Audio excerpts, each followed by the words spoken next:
Alamin sa Kata Wonder.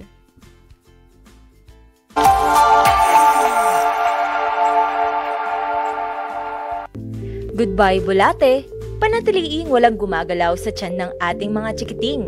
Ngayong buwan ng Hulyo ay pinagdiriwang natin ang National Deworming Month na kung saan kabi-kabila ang mga aktibidad ang isinasagawa kasangguni ang Department of Health sa bawat paaralan at LGU sa buong bansa. Ang deworming kasi ay isang paraan upang alisin ang mga bulate sa katawan ng mga bata gamit ang gamot. Sa pagsasagawa ng deworming para sa mga bata, hindi lamang nito pinoprotektahan laban sa impeksyon, bagkus nagbubukas din ito ng pagkakataon upang ang potensyal ng bata sa paglaki ay maging maayos at hindi maapektuhan ang kanyang pag-aaral, paglalaro at ang pangkalahatang kagalingan.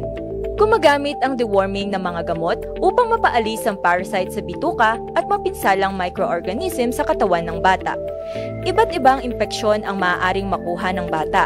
Isa na rito ang helminth na karaniwang sa mundo nangyayari, lalo na sa lugar na may mahinang sanitasyon. Ang mga bata ay apektado ng mga impeksyong ito dahil sa kanilang hindi pa nabuong immune system at mas mataas na panganib sa pagkakalantad.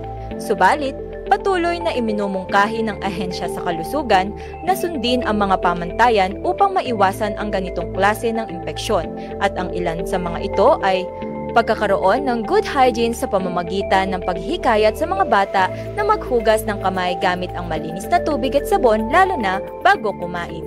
Pagluto sa pagkain ng mabuti upang mapatay nito ang mga potensyal na bulate at tiyaking luto ang karne at isda.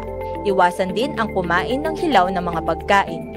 Hugasan ang mga prutas at gulay bago ito kainin. Iwasan din ang pag-inom sa mga kontaminadong tubig. Magsanay ng mabuting kalinisan.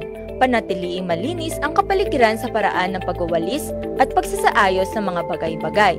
At ang huli ay ang regular na deworming upang malaman at mabigyan ng mga gamot ang mga bata at maprotektahan sa anumang impeksyon. Inirerekomenda rin ng DOH ang pagpurga sa bata 2 beses sa isang taon. Sa pamamagitan ng pagsasagawa ng mga pag-iingat na ito, makakatulong ang mga magulang na mapababa ang panganib ng impeksyon sa bulate ng kanilang anak. Kung pinaghihinalaan mong may bulate ang iyong anak, humingi ka agad ng medikal na atensyon para sa tumpak na diagnosis at naaangkop na paggamot. Happy National Deworming Month sa ating lahat. Very importante ito, lalo pa nga't pasukan na naman ang mga kabataan or mga bata. Hindi natin nababantayan kung ano nga ba ang kinakain nila sa labas. Especially yung mga nasa elementary kasi alam mo Miss Bea, nung elementary kasi kami mga pariwara talaga kami noon. Oo, lagi kaming napapagalitan lalo na yung mga lola namin kasi syempre nga naman pagka tuwang-tuwa ka naman talaga sa mga bagay, gusto mo hawakan mo lahat. And then eto nga kapag nasubo nila yung mga yun is magkakaroon sila ng mga worms. Mga worms. Na kailangan talaga na kailangang iwasan yung mga ganyan. Kaya nga napakaganda din ng ginagawa ng Department of Health, yung pagpapaalala sa mga kabataan kasi meron din naman silang koneksyon with DepEd patungkol nga sa paghugas ng kamay. So kailangan talaga diyan mga ka-MB yung happy birthday na 2 beses. Paano daw maghugas ng ganon, Miss Vanessa? Happy birthday! Happy birthday. Okay na yun, dalawa na yun. Dalawang happy birthday. Hindi, dapat yung buong kanta. Ikaw ba noon kung ano-ano ang mga nahawakan mo din? Oo, pero naman, as far as I can remember, hindi ako nagtitake din naman kami, binibigyan din kami ng mga deworming pills noon.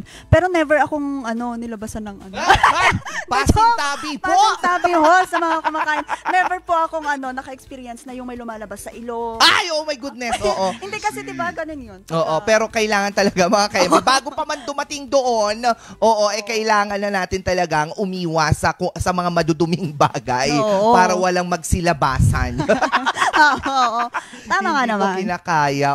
So sa mga magulang diyan na nakakaranas nga ang kanilang mga anak sa mga ganitong mga sitwasyon, maaari po kayong kumonsulta sa mga eksperto, ano nga ba yung mga gamot kasi hindi naman basta-basta. Baka naman kasi painumin mo ng BioFlu. Akala mo yun na yun.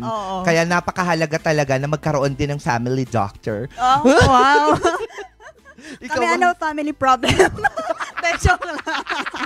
Marami Marami tayong family problem. Pero yung family doctor, kailangan Yan ang kailangan, hindi pero- pa nila natutulungan yung problema ng buong pamilya, pero yung kalusugan ng buong pamilya. Oo naman. Oo, kaya sa mga nandyan, sa mga nandyan po, sa kanilang mga tahanan, ngayon pa lang, ipakonsulta ang mga anak kung meron ng mga nararamdaman na hindi maganda para maagapan kung ano man ang kanilang nararamdaman.